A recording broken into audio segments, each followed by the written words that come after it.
You have HIV? Holy shit. Well, look, you might not have HIV yet. Or do you? How do you know you don't have HIV?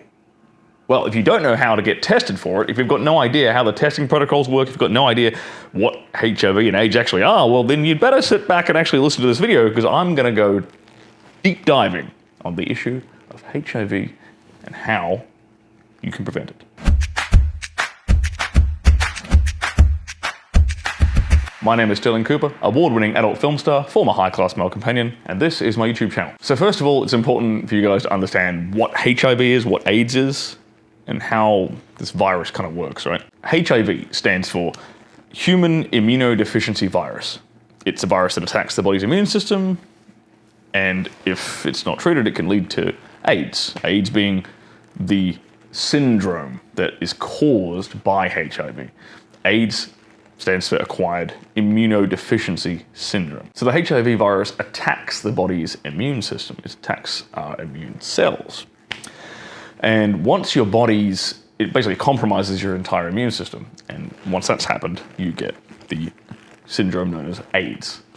And once you have that, then your body doesn't have the ability to fight off the day-to-day infections that it normally fights off, without you even really realizing it. So when people die due to, HIV/AIDS, they're not actually dying from the HIV virus itself. They're actually dying from things like the common cold, because their own immune system doesn't have the ability to fight that off.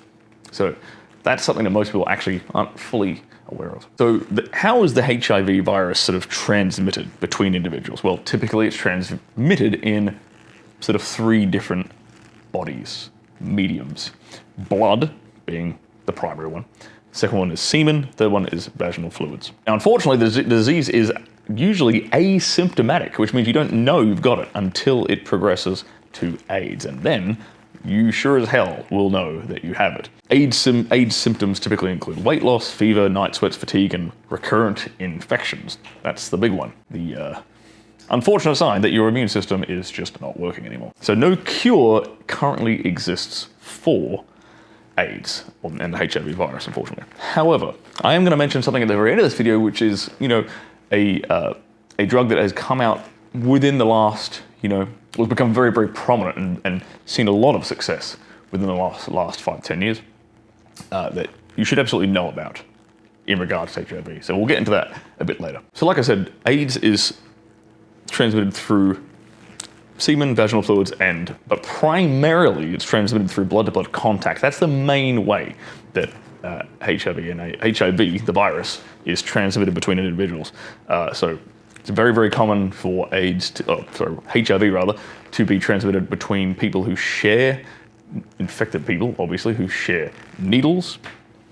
So if you're into doing heroin or anything like that, first of all, don't do heroin, that's a bad idea. And second of all, don't do heroin with people who have HIV. Also a terrible idea. However, unprotected sex, there is also the potential for transmission of the HIV virus when you're having unprotected sex. So here are some numbers for you to understand the likelihood of you contracting HIV if you do happen to be having sex with a HIV-infected person. So unprotected sex with a HIV positive person who has an acute HIV infection could carry a transmission risk of up to 2% for receptive vaginal sex and over 20% for receptive anal sex. So you notice there's quite a big difference there.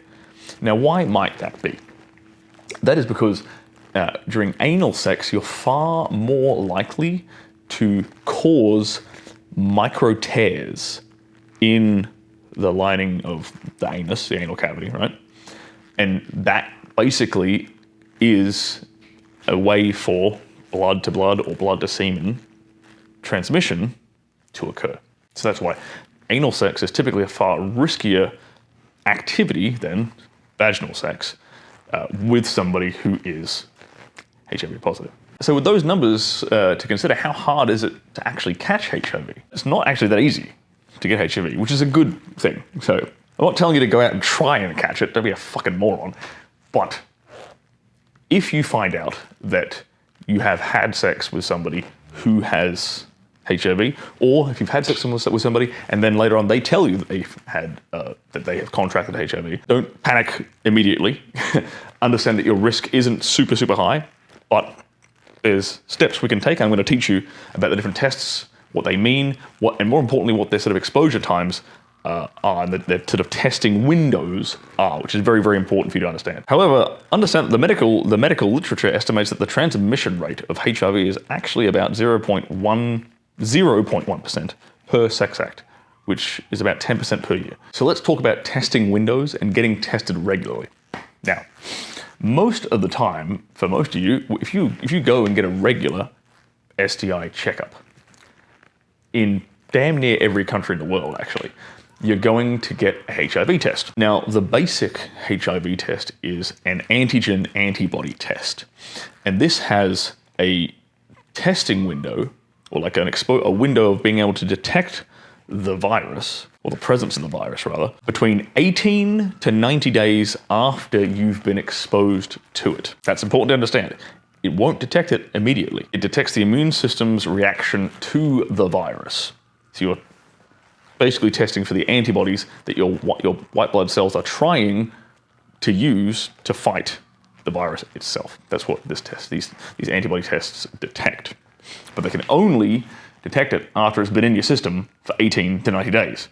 That's fucking useless to you. Well, it's not completely useless to you because you will know that you do have the virus and you shouldn't be fucking anybody else raw. So, what else can you do? And these tests, these antibody tests I should mention, are highly sensitive.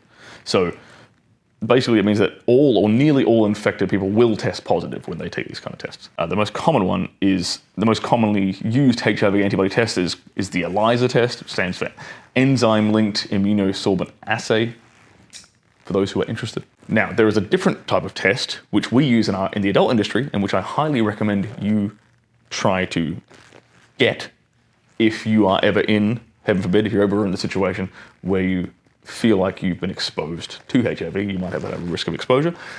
I recommend you get a PCR test. PCR stands for polymerase chain reaction, and this detects the virus before the body produces antibodies. The NAT methodology, nucleic acid amplification testing, is a nucleic acid amplification technology that includes polymer chain reactions, or PCR, to detect certain viral components. So basically this test is detecting pieces of the virus in your blood. And these enable the earliest and most sensitive detection of disease-causing human viruses in blood samples. So how soon can this kind of PCR test detect the virus in your system? Well, typically 3 days, anywhere from 3 days to 4 weeks after you've been exposed to it. And it detects HIV's RNA in your bloodstream. So now you know what tests you should get if you ever find yourself in a situation where you fear you may have been exposed to HIV. There is a drug called PrEP. Now, what PrEP does is it sort of sets up fortified walls around your CD4 cells,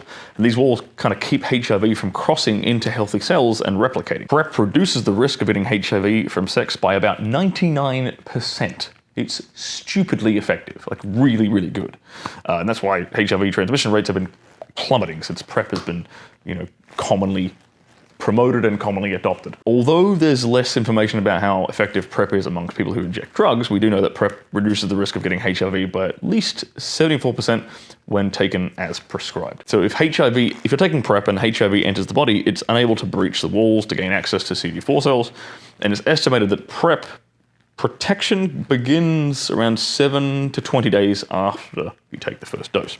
So, if you're in a situation where you fear you might have been exposed to HIV, what you can do is you can go to a STI clinic.